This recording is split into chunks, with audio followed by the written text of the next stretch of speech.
পাট অনেকটাই বড় হয়ে গেছে, কাল বৃষ্টি হয়েছে সেজন্য আজকে বীজ দেওয়ার কাজ চলছে।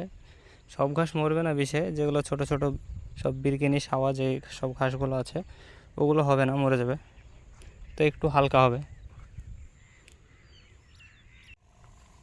1 বিঘেতে 3 ড্রাম, এই বড়ো ড্রামের 3 ড্রাম বীজ দিলে ঠিক হয়। এই বিঘে অতটা ঘাস নেই, সেই জন্য 1 ড্রামে 10 কাঠা হই, 1 ড্রামে শেষ করে দেবো।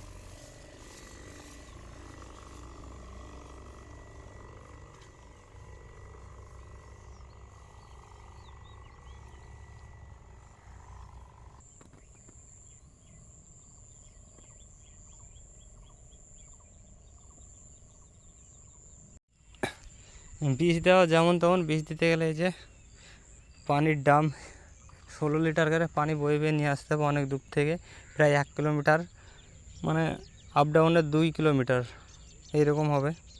এত দূর জায়গা যেতে হবে, আসতে হবে, এখনও 2 বার যেতে হবে, আসতে হবে, মানে 4 বার, প্রায় 4 কিলোমিটার যাতায়াত করতে হবে এখনও।